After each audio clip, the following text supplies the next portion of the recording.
Hello student, मैं SP Yadav. आप सबका बहुत बहुत स्वागत है आपके अपने यूट्यूब चैनल प्रसंग क्लासेस में। आज की यह क्लास 11वीं क्लास के लिए है। आज की इस क्लास में हम 11वीं क्लास का जो सिलेबस उसको स्टार्ट करने चल रहे हैं। तो उसमें जो सबसे पहला पार्ट है आपका क्या है, समुच्चय, जिसको कहा जाता है सेट्स। तो आज की क्लास या 11वीं क्लास का स्टार्ट हो रही है और ऐसे ही हम 9वीं क्लास का और 10वीं क्लास के साथ में 12वीं क्लास के 2 से 3 पार्ट उसमें पढ़ा चुके हैं, लेकिन 11वीं का अभी तक कोई वीडियो आप लोगों तक नहीं आया था। तो आज हमने क्या 11वीं क्लास के समुच्चय का वीडियो अब तक लेकर आया हूं।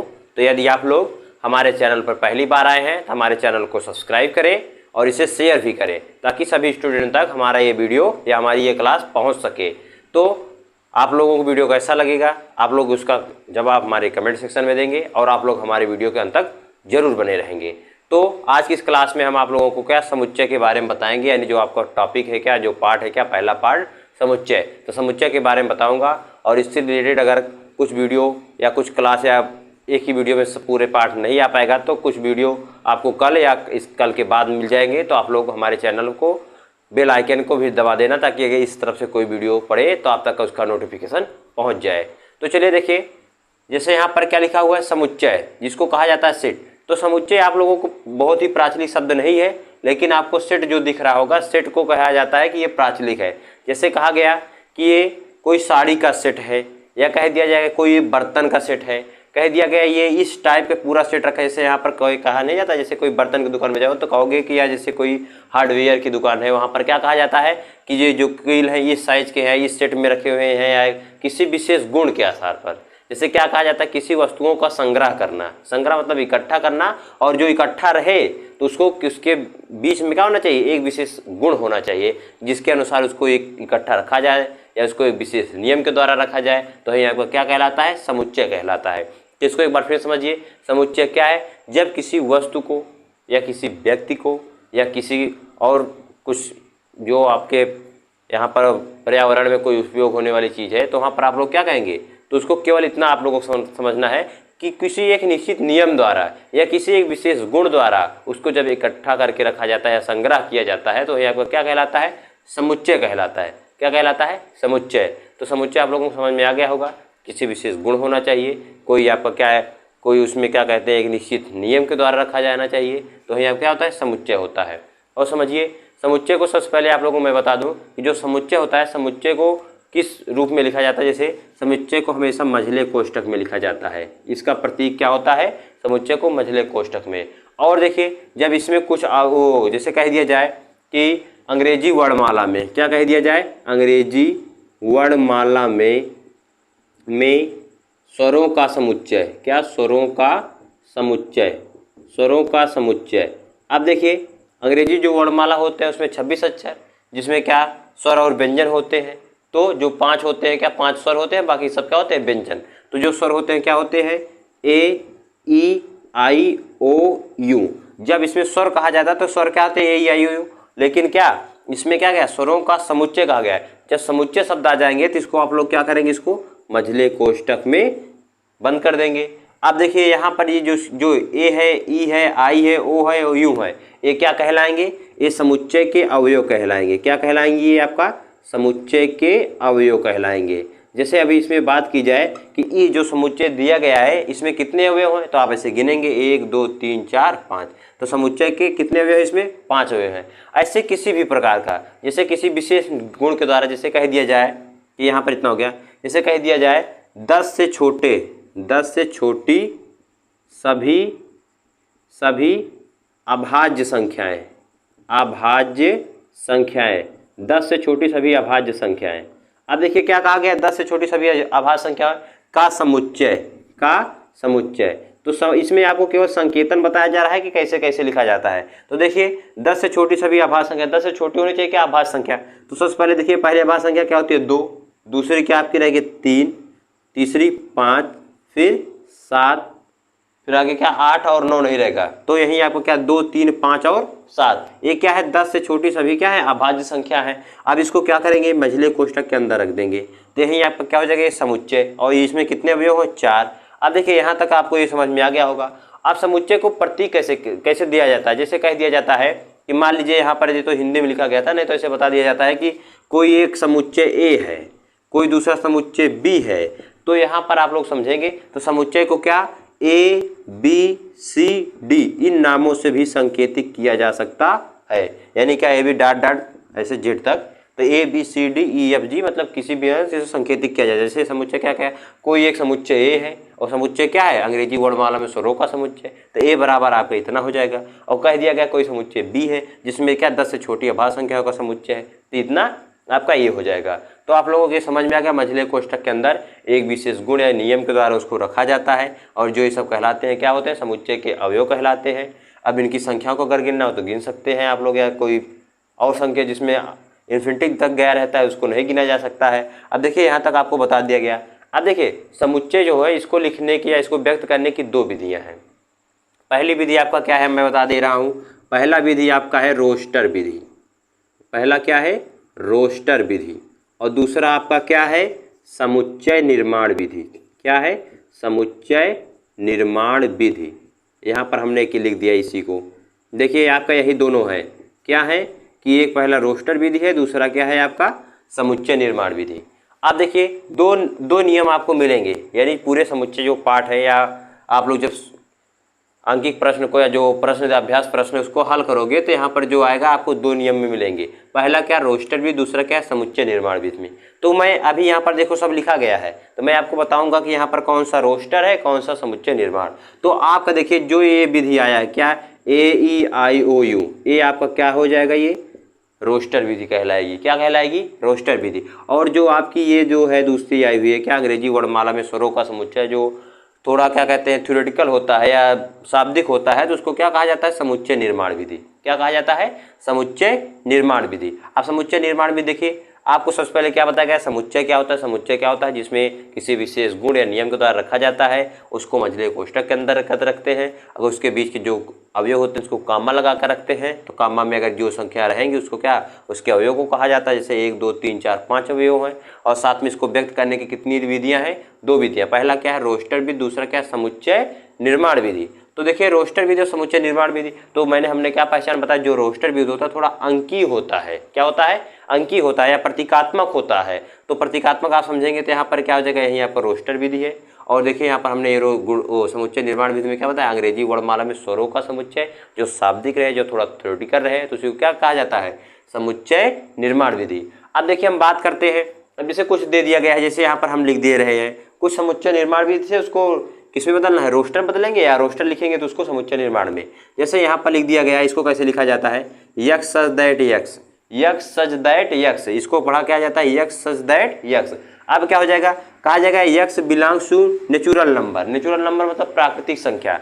कब जब कह दिया गया यक्स का मान, क्या कह दिया गया प्राकृतिक संख्या जहाँ यक्स का मान 12 से क्या हो छोटा हो। यहाँ पर देखिए ये क्या लिखा है x that x belongs to natural number, जहाँ यक्स का मान का यहाँ पर हिंदी ऐसे लिखा जाता है, जहाँ ऐसे लिख दिया जाता है जहाँ यक्स क्या हो 12 से छोटा हो। अब ये आपका जो ये विधि के जो जिस तरह लिखा गया इसको क्या कहा जाएगा समुच्चय निर्माण विधि। क्या कहा जाएगा समुच्चय निर्माण विधि। अब समुच्चय निर्माण विधि से आपको कह दिया जाएगा इसको आप रोस्टर विधि में लिखिए। तो रोस्टर विधि में इसको आप क्या लिखेंगे इक्वल टू क्या हो जाएगा मंझले कोष्ठक में भी रोस्टर विधि को जो रोस्टर विधि लिखे मंझले कोष्ठक में उसको भी लिखेंगे। अब क्या लिखा हुआ है 12 से छोटा होना चाहिए, वो प्राकृतिक संख्या होना चाहिए। क्या नेचुरल नंबर कहाँ शुरू होता है 1 से, तो आप लोग ऐसे लिखेंगे क्या 12 छोटा होना चाहिए, तो 1 2 3 4 5 6 7 8 9 10 और साथ में 11, क्योंकि 12 ने को 12 से छोटा कहा गया है। तो ये आपका क्या हो जाएगा ये रोस्टर विधि हो जाएगी। क्या रोस्टर विधि। और ये आपका क्या है ये आपको बता दिया गया क्या समुच्चय निर्माण विधि। इस रूप में लिखा रहेगा, तो जो यहाँ पर कंडीशन दी रहेगी उसी के अनुसार इसको लिख दिया जाएगा। और कभी कभी इस तरह दे दिया जाएगा, जैसे यहाँ पर लिख दिया जा रहा है, मैं ये दूसरा क्वेश्चन लिख दे रहा हूँ। जैसे यहाँ पर क्या लिखा हुआ है क्या यहाँ पर 2/1 + 1। अब यहाँ पर लिख दिया गया कामा 3/1 + 2, 4/1 + 3, 5/1 + 4। बस या तो ऐसे डॉट ऐसे कर दिया गया है। तो ये क्या है आपका ये जो विधि लिखा हुआ है ये आपका क्या है रोस्टर विधि में है। अब इसको किस में लिखना है समुच्चय निर्माण विधि में। तो समुच्चय निर्माण विधि में आप लोग इसको ऐसे लिखेंगे कैसे यहाँ पर मैं बता दे रहा हूँ। देखिए समुच्चय निर्माण विधि में ऐसे लिखा जाता है मझले कोष्ठक के अंदर x such that x, x such that x. अब क्या लिखा गया, जो यहाँ की कंडीशन, जैसे यहाँ पर क्या कहा गया था 12 से छोटा होना चाहिए x का मान, तो आप लोग यहाँ कहाँ लिखेंगे, जहाँ यक्स इक्वल टू क्या होना चाहिए x का मान। देखिए यहाँ पर जैसे 12 से छोटा कहा गया था तो 12 से छोटा आपने लिख लिया। यहाँ पर क्या कंडीशन, देखिए यहाँ पर 2 है तो नीचे भी 1 + 2 दोनों बराबर है, लेकिन कंडीशन क्या है यहाँ पर, देखिए यहाँ पर उभयनिष्ठ सम में क्या है 1 1 है और जुड़ क्या रहा है 1 2 3 4। तो आप लोग यहाँ पर क्या लिखेंगे, यहाँ पर आप लोग लिखेंगे क्या, यहाँ पर लिखेंगे n+1, n+1 और नीचे क्या लिखेंगे 1 + n या 1 वहाँ पर लिखेंगे यहाँ भी। और n का मान देखिए यहाँ पर, देखिए n का मान जो है 1 है, तो यहाँ पर आप लोग इसमें क्या करेंगे, देखिए जैसे यहाँ पर देखिए यहाँ पर 2 लिखोगे तो यहाँ पर 3, तो इस क्रम में ये बढ़ता जाएगा। तो यहाँ पर क्या लिखोगे n+1 लिख दोगे, तो 1 + n क्या है 1 + n और n+1 रहेगा। अब हमने देखिए दोनों बराबर हैं, जैसे 2 में 1 जोड़ोगे 3 हो जाएगा, ऊपर भी 3, तो n+1 दोनों बराबर, इससे आपको हिचकिचाना नहीं है। अब क्या कहा गया, देखिए इसमें क्या बढ़ रहा है 1 1, मतलब 1 में जोड़ करके कुछ आगे बढ़ रहा है, तो उसको हमने लिख दिया यहाँ पर। अब इसको क्या लिख सकते हैं, जहाँ n एक क्या है प्राकृतिक संख्या, जहाँ n एक प्राकृतिक संख्या है, जहाँ n एक क्या है प्राकृतिक संख्या, तो यहाँ पर इसका क्या हो गया, ये रोस्टर विधि और क्या कहते हैं उस नियम से दोनों में प्रूव्ड हो गया या हल हो गया। अब देखिए अब यहाँ पर मैं आप लोगों को इतना बता दिया। अब इसके बाद समुच्चय के प्रकार आते हैं, तो इसको एक बार फिर समझ लीजिए। देखिए यहाँ पर हमने क्या बताया, समुच्चय को कैसे संकेतित करते हैं या समुच्चय होता क्या है, कितनी विधियाँ, तो 2 विधियाँ हैं, 2 विधियों में मैंने बता दिया और इससे आप लोग किसी भी को हल कर सकते हैं। जैसे कभी कभी होता है कि कुछ में जटिल समस्या होती है कि नहीं आ पाता है, तो उसमें कुछ ना कुछ आप लोग हल कर लेंगे। जैसे कह दिया गया यहाँ पर लिख दिया गया 3 या लिख दिया गया क्या 2, फिर आगे लिख दिया गया यहाँ पर क्या कहते हैं 3, फिर 5, फिर 7, फिर 9 नहीं बल्कि फिर आगे लिख दिया गया 11 13। तो ये क्या है, ये है क्या अभाज्य संख्याओं का समुच्चय। ऐसे ही काफ़ी अगर ऐसे मिलेंगे तो आप लोग उसको वहाँ पर लिख सकते हैं। अगर तब भी आप लोगों को कोई पहचानने में दिक्कत आ रही है, कोई सवाल है किसी प्रकाशन की किताब की है, तो आप लोग कमेंट करेंगे, मैं उस पर वीडियो आप लोगों तक लेकर के आऊँगा। अब मैं यहाँ पर आप लोगों को बताने चल रहा हूँ समुच्चय के प्रकार। चलिए देखिए यहाँ पर ये समुच्चय के प्रकार लिखे गए हैं। तो जैसे पहला आपका क्या रिक्त समुच्चय, दूसरा क्या है एकल, तीसरा परिमित, चौथा अपरिमित, फिर आगे उसके बाद असंयुक्त, फिर समतुल और समान समुच्चय।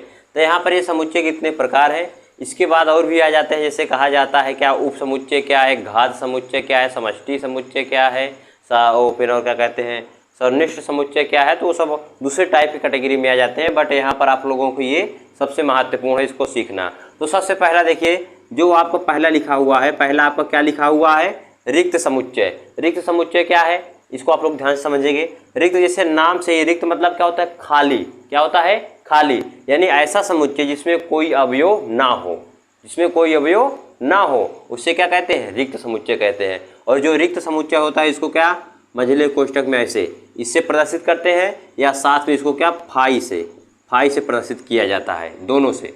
या तो रिक्त समुच्चय क्या रहेगा जिसमें ये रहेगा और इसमें फाई, देखिए यहाँ पर रिक्त समुच्चय यानी क्या केवल उसका जो चिन्ह है उसको लगाकर छोड़ दिया गया है और यहाँ पर क्या इस रिक्त समुच्चय को फाई। तो एक बार रिक्त समुच्चय को फिर समझेंगे। तो रिक्त समुच्चय क्या है, एक ऐसा समुच्चय जिसमें कोई अवयव ना हो। जैसे इसका उदाहरण हम यहाँ पर एक आपका जैसे लिख दे रहे हैं, जैसे क्या होता है देखिए, जैसे उदाहरण हम लिख दे रहे हैं, जैसे क्या कहा गया, ऐसे यहाँ पर x such that x, x such that x, फिर क्या लिखा गया है x square equal to 9, x square equal to 9। फिर यहाँ पर आगे लिख दिया गया जहाँ यक्स एक सम संख्या है, क्या है सम संख्या है।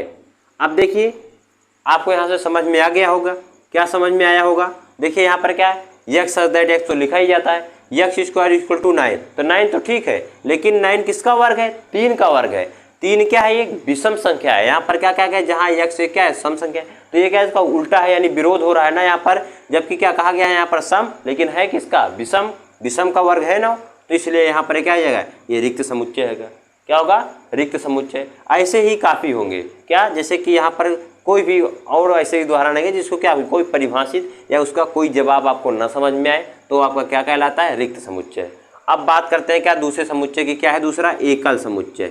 क्या है एकल, एकल मतलब क्या होता है एक, देखिए इससे पहले क्या लिखा हुआ है एक, एकल मतलब एक, एक मतलब क्या होता है ऐसा समुच्चय जिसमें केवल एक अवयव हो, जैसे यहाँ पर कितने होने चाहिए 0, और इसमें क्या कहा गया इसमें केवल एक अवयव हो, तो वही क्या होता है आपका एकल समुच्चय। अब जैसे कह दिया गया इसी जो ये देखिए एकल समुच्चय समझ में आ गया सबको, जिसमें केवल एक अवयव हो। अब देखिए यहाँ पर x दैट x यहाँ लिखा है x स्क्वायर बराबर 9, तो यहाँ पर x लिख दीजिए, x एक क्या है यहाँ पर लिख दिया जाए, जैसे यहाँ पर x एक प्राकृतिक संख्या है। क्या है? प्राकृतिक संख्या है। तो इसी इसका उदाहरण मैं ऊपर ही दे रहा हूँ इसी में बना करके। ठीक, यहाँ पर देखिए x that x square equal to 9, जहाँ x एक प्राकृतिक संख्या। अभी इससे पहले हम क्या लिखे थे सम संख्या है, अब क्या लिखा गया प्राकृतिक संख्या। तो देखिए x स्क्वायर इक्वल टू 9, तो 9 किसका वर्ग है 3 का, तो इसका जो जवाब आएगा आपका क्या आएगा अगर लिखोगे तो, अगर कोई ये देखिए ये समुच्चय निर्माण विधि था, ये क्या है रोस्टर विधि। रोस्टर विधि में लिखोगे तो इसका जवाब क्या आएगा केवल 3 आएगा, क्योंकि 9 का वर्ग क्या होता है केवल 3, इसलिए क्या है ये एकल समुच्चय। आपका क्या है एकल समुच्चय। या ऐसे भी हो सकता है जैसे लिख दिया जाता है x दैट x, फिर ऐसे लिख दिया गया x माइनस 5 इक्वल टू 0। तो आपको इसको बताना है, तो इसमें क्या होगा x का क्या मान रखेंगे कि उसको 5 से घटाएं कि 0 आ जाए, तो केवल 5 होगा। तो 5 को अगर 5 में से घटाएंगे तभी तो 0 आएगा, तो इसलिए आप लोग यहाँ पर क्या रखेंगे, या देखिए वैसे भी जानते हैं ये माइनस उस तरफ जाएगा तो प्लस हो जाएगा, x बराबर 5, तो यहाँ पर क्या हो जाएगा इसको लिखेंगे क्या 5। अब देखिए इसमें कितने अवयव है केवल एक ऐसा मान है जो इस समीकरण को या इसको संतुलित कर रहा है। जब संतुलित कर रहा है तो अगर एक आ गया तो वहीं आपको क्या हो जाता है एकल समुच्चय। क्या हो जाता है एकल समुच्चय। अब देखिए मैं बात कर रहा हूँ तीसरे समुच्चय की, जो दिया गया है तीसरा क्या है परिमित समुच्चय। तो परिमित समुच्चय की अगर बात आ जाती है तो आप लोगों को केवल इतना समझना है कि ऐसा समुच्चय जिसमें क्या उसके अवयवों की संख्या निश्चित हो। क्या हो निश्चित। जैसे यहाँ पर लिखा है क्या 2 4 6 8 10, तो यहाँ पर देखिए 10 के आगे तो नहीं गया हुआ है, ये क्या है सम संख्याओं का समुच्चय है। जबकि क्या जब वो 10 से छोटी या 10 के बराबर हो, या कह सकते हो 10 के बराबर या 10 से छोटी सभी सम संख्याओं का समुच्चय, तो आपको क्या जाएगा 2 4 6 8 10। और देखिए इसमें क्या क्या है एक लिमिट है, यानी क्या कोई इसमें गिन सकते हो अब 1 2 3 4 5, तो इसमें क्या है संख्या निश्चित होनी चाहिए। क्या होनी चाहिए संख्या जो होनी चाहिए क्या हो निश्चित। किसकी संख्या अवयवों की संख्या। अवयवों की संख्या क्या अवयवों की संख्या निश्चित होनी चाहिए, तो आपका क्या कहलाएगा आपका परिमित समुच्चय कहलाएगा। क्या कहलाएगा परिमित समुच्चय। अब बात करते हैं हम चौथे समुच्चय की। आपका चौथा समुच्चय क्या है अपरिमित। जैसे परिमित और अपरिमित एक दूसरे के विलोम शब्द है, तो विलोम शब्द है कि अगर इसमें संख्या निश्चित है इसमें संख्या निश्चित नहीं होनी चाहिए। तो अपरिमित का आप क्या समझेंगे, जैसे कि ऐसा समुच्चय जिसमें उसके अवयवों की संख्या निश्चित ना हो। जैसे कह दिया गया 1 2 3 4 डॉट डॉट डॉट इन्फिनिटिव। ठीक, तो यहाँ पर आप लोग इसको क्या समझेंगे, तो 1 2 3 4 डॉट डॉट कहाँ तक अनंत तक। अब अनंत तक कहा गया है, अब अनंत तक कहने से मतलब इसका क्या है, देखिए ये क्या है किन संख्याओं का समुच्चय है, ये प्राकृतिक संख्याओं का समुच्चय है और प्राकृतिक संख्याओं का समुच्चय है, लेकिन ये कहाँ तक इसकी कोई लिमिट नहीं है। क्या अनंत तक गया हुआ, इसमें क्या आप लोग इसके जो अवयवों की संख्या इसकी गणना नहीं कर सकते हैं, हमारे गणना से परे है, तो आप लोग क्या कहेंगे ऐसा समुच्चय क्या कहलाता है अपरिमित कहलाता है। क्या कहलाता है अपरिमित। अपरिमित मतलब जिसमें अवयवों की संख्या निश्चित ना हो। तो यहाँ पर क्या लिखेंगे अवयवों की संख्या अनिश्चित हो या निश्चित ना हो। क्या हो अनिश्चित। ठीक, तो आपका ये उदाहरण हो गया, ये आपके क्या इसके पहचानने का तरीका हो गया। तो आप लोग पहचान सकते हैं कि कैसा। अब ऐसे क्वेश्चन कैसे बनते हैं, इसमें क्वेश्चन ऐसे बनते हैं कि जैसे कोई दे दिया जाए तो कहेगा कि इसमें छांटिए कि कौन सा परिमित है कौन सा अपरिमित है कौन सा एकल है कौन सा रिक्त है। तो आप लोगों इसको अगर इसकी पहचान को जानते रहेंगे तो आप लोग आसानी से उसको हल कर लेंगे। अब अगला आपका क्या आता है असंयुक्त समुच्चय। असंयुक्त समुच्चय, देखिए मैं आपको 5वां समुच्चय बताने चल रहा हूँ। क्या है वो असंयुक्त समुच्चय। तो असंयुक्त समुच्चय क्या होता है, जैसे मैंने कह दिया क्या कह दिया असंयुक्त समुच्चय। तो यहाँ पर इसमें असंयुक्त के लिए 2 समुच्चयों का होना अनिवार्य है। 2 समुच्चय का होना यानी एक समुच्चय कोई ए मान लेते हैं, जैसे लिख दिया गया क्या 2 4 6 2 4 6, और दूसरा क्या लिख दिया गया बी क्या होना चाहिए, जैसे 3 5 और 7 लिख दिया गया। अब देखिए इन दोनों में अंतर क्या है, जिसमें कोई भी अवयव उभयनिष्ठ ना हो, कोई भी अवयव उभयनिष्ठ ना हो। जैसे यहाँ पर देखिए 2 4 6 था, तो इसमें उसका विपरीत मतलब कि कोई भी इन तीनों को छोड़ करके आप कोई भी लिख सकते हैं। तो ऐसे समुच्चय को क्या कहते हैं असंयुक्त समुच्चय, यानी एक भी अवयव उभयनिष्ठ नहीं होना चाहिए। क्या कोई अवयव उभयनिष्ठ नहीं, कोई भी अवयव उभयनिष्ठ नहीं होना चाहिए। ठीक, उभयनिष्ठ नहीं होना चाहिए। तो आपका क्या कहलाएगा असंयुक्त समुच्चय कहलाएगा। क्या कहलाएगा असंयुक्त समुच्चय। तो यहाँ पर ये देखिए बता दिया गया असंयुक्त की क्या पहचान, जब कोई अवयव क्या हो, उभयनिष्ठ ना हो। अब बात करते हैं क्या समतुल्य की। तो हम यहाँ पर बात करेंगे क्या, समतुल्य समुच्चय की।